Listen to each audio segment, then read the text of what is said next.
Hello students, today we are going to discuss about the angular projectile motion.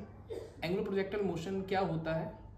Body को हम किसी particular angle पे जब horizontal के साथ हम प्रोजेक्ट करते हैं तो उसमें उसका हाइट, उसका टाइम ऑफ फ्लाइट, उसकी रेंज और इक्वेशन ऑफ ट्रेजेक्ट्री, ये सब आज हम इस क्लास में डिस्कस करेंगे. तो स्टार्ट करते हैं. पहले हम सबसे पहले फॉर्मूला कैसे डिराइव किया जाता है वो हम डिस्कस करते हैं. तो फर्स्ट ऑफ ऑल मैंने एक बॉल को प्रोजेक्ट किया at an angle theta with the speed u, right.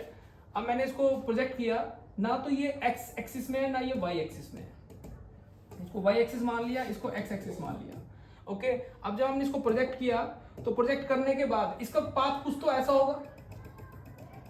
इस वाले पाथ को बोला जाता है एंगुलर प्रोजेक्टाइल मोशन. अब एंगुलर प्रोजेक्टाइल मोशन में हमने क्या क्या निकालना है. सबसे पहले ये ओ पॉइंट से ए पॉइंट पे टकराया तो ये कितना दूर टकराया हॉरिजॉन्टल में, इसको बोलते हैं हॉरिजॉन्टल रेंज, राइट. अभी कितना ऊपर तक गया इसको बोलते हैं हाइट. कितना समय उसने लिया यहां से लेकर यहां तक, वो जो समय है वो टाइम जो है उसको बोलते हैं टाइम ऑफ फ्लाइट. तो हम स्टार्ट करते हैं. हमने एक बड़ा कॉमन सा पॉइंट है, जैसे कि जिस डायरेक्शन में हम जाते हैं तो उसी डायरेक्शन का ही डेटा कंसीडर किया जाता है. सपोज करिए इस डायरेक्शन में अगर मैं एक्स एक्सिस का बात करूं तो एक्स एक्सिस में मेरी अगर इनिशियल वेलोसिटी में अगर लूं तो यू एक्स क्या रहेगी, तो आपने बोला यू एक्स रहेगा यू कोस थीटा, ठीक है. और वाई एक्सिस का अगर मैं बात करूं तो वाई एक्सिस में हमारा जो वेलोसिटी होगा यू वाई वो होगा यू साइन थीटा. अब वर्टिकल मोशन के लिए कौन जिम्मेवार, कौन रिस्पॉन्सिबल, वर्टिकल कंपोनेंट, ये रहा वर्टिकल कंपोनेंट. और हॉरिजॉन्टल के लिए कौन जिम्मेवार, हॉरिजॉन्टल कंपोनेंट. अब एक और इंपॉर्टेंट पॉइंट, एक्सेलेरेशन कितना है एक्स एक्सिस में, तो आपने बोला 0 means no acceleration means constant velocity.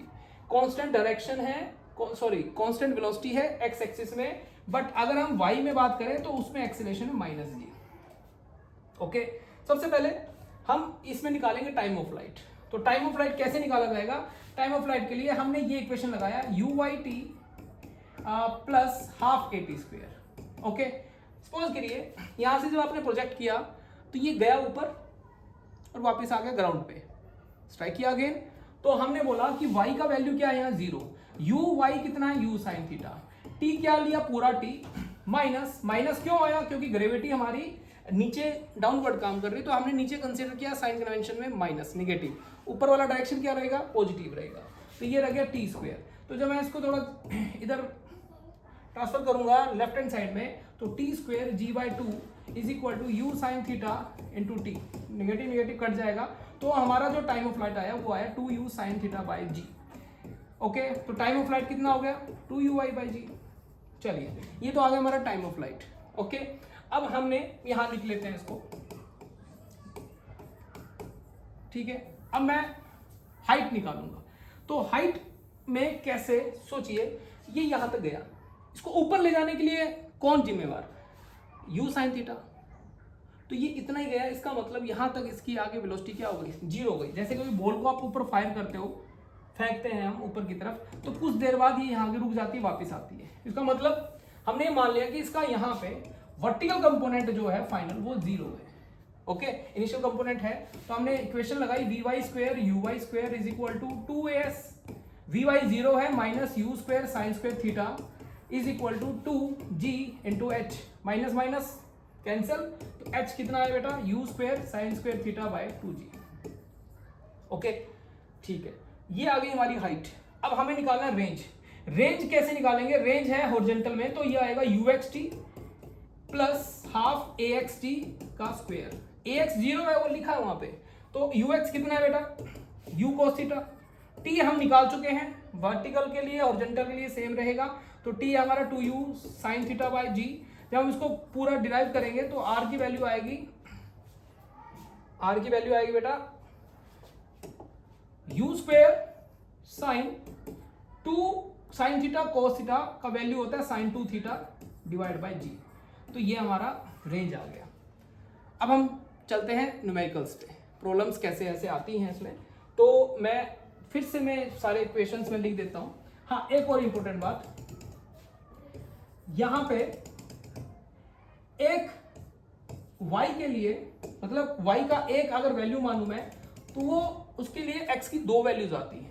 एक बार तो ये ऊपर जाते वक्त आएगा x1, एक बार वो नीचे जाते वक्त आएगा x2। तो ये इक्वेशन है हमारी y as a function of x। Okay, y का इक्वेशन में x के साथ क्या रिलेशन रहेगा वो कहलाती है इक्वेशन ऑफ ट्रेजेक्ट्री। ट्रेजेक्ट्री को ही अगर आपको बोले, ट्रेजेक्ट्री का मतलब होता है path followed by the projected body. Okay, तो हम शुरू करते हैं। y का फॉर्मूला क्या है, u/t plus half at square. Suppose करो यहां पे आ गया ये वाली वैल्यू, मान लीजिए x है।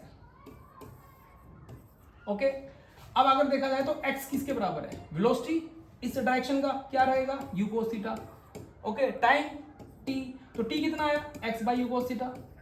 Put in the equation first, तो जब हम इसको यहां पे पुट करेंगे तो क्या आएगा, u sin थीटा, t कितना, x divide by u cos theta minus half g x square divide by 2u square cos square theta. Okay, तो हम इसको लिखेंगे तो ये आ जाएगा x tangent theta minus g x square 2u square cos square theta. अगर आप ध्यान से देखें तो ये क्वाड्रिक बनता है। क्वाड्रिक किस में बनता है, एक्स में बनता है। एक्स का दो वैल्यू आता है, देखो एक छोटे वाला और एक बड़े वाला। ओके, अब मैं एक प्रॉब्लम के साथ आपको क्वेश्चन को समझाता हूँ। सपोज करिए ये इक्वेशन है, आपको एक प्रॉब्लम दिया, क्वेश्चन नंबर 1, आपको बोला y is equal to √3x minus 2x square. आपको बोला गया, ये एक इक्वेशन है आपके सामने, आपको बोला गया कि इसका u बताइए इनिशियल और थीटा बताइए। तो कैसे करें सोल्व, तो अगर हम सोचें इसको कंपेयर कर लेते हैं, y is equal to x tangent theta minus g x square 2u square cos square theta. Got it. इसके साथ कंपेयर करें तो टेंजेंट थीटा किसके बराबर है, √3, तो थीटा किसके बराबर, टेंजेंट इनवर्स √3। ओके, तो अब √3 का वैल्यू कितना होता है, अब हम पता है हमें √3 का वैल्यू साइन कितना होगा, so, उसकी वैल्यू होती है हमारी साइन 60 है ना, 60 वाली, तो 60 डिग्री एंगल हो गया हमारा, तो थीटा कितना आ गया, 60 डिग्री। ठीक है, ये 60 डिग्री हमने लिख लिया। अब थीटा आ गया, तो अब इसके साथ कंपेयर करोगे तो हमने देखा तो g का g 2u square cos square 60, cos square 60 की वैल्यू कितनी होती है, तो आपने बोला इज इक्वल टू, ध्यान से देखें तो ये किसके बराबर है, 2 के बराबर है। ठीक है, तो आप देखेंगे तो g, इसको मैं ऊपर ले जाऊं तो ये हो जाएगा g divide by 2u square cos square 60 1/4 हो जाएगा, 4 ऊपर चला जाएगा, ये 2 इधर आके मल्टीप्लाई हो जाएगा तो 4 से 4 कट जाएगा, तो u स्क्वायर का वैल्यू कितना आया, g आया, तो u आया √g। तो ये वैल्यू आपकी इनिशियल वेलोसिटी का है। तो ऐसे कंपेयर किया जाता है। चलिए दूसरी प्रॉब्लम पे चलते हैं। मान लीजिए बड़े कॉमन सा क्वेश्चन है, सपोज करिए मैंने एक एंगल पे फेंका 39 डिग्री पे। ठीक है, एक दूसरी बॉल फेंकी मैंने सेम स्पीड से, मैंने फेंकी इसको फेंका मैंने सपोज कीजिए 52 डिग्री पे। तो बताइए रेंज किसका ज्यादा होगा, बी और ए।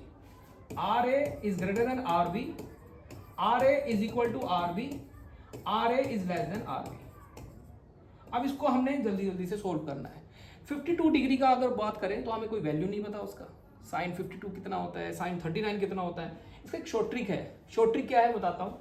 सपोज करिए अगर मैक्सिमम रेंज निकालनी हो तो थीटा कितना होना चाहिए, तो आपने बोला 45 डिग्री पे रखिए, तो आर कितना आएगा, मैक्सिमम आएगा यू स्क्वायर बाई जी। अब ये 45 डिग्री यहाँ लिख लो, 39 डिग्री, देखो 0 से 45 तो रेंज मैक्सिमम होती जा रही है, मतलब बढ़ती जा रही है। 45 से 90 रेंज घटती जाएगी, मतलब अगर वैल्यूज की बात करें तो 52 डिग्री। इसका डिफरेंस कितना है, 6, इसका डिफरेंस कितना है, 7। कौन ज़्यादा नज़दीक है, तो रेंज किसकी ज़्यादा होगी, इसका एंगल 39 डिग्री है। तो क्योंकि जितना ये नज़दीक होगा 45 के उतना ही वैल्यू ज़्यादा होगी, तो हमें ऐसे रेंज निकालने का तरीका पता है, तो हम ऐसे निकाल सकते हैं। नेक्स्ट प्रॉब्लम हम नेक्स्ट क्लास में करेंगे। अभी के लिए थैंक यू सो मच।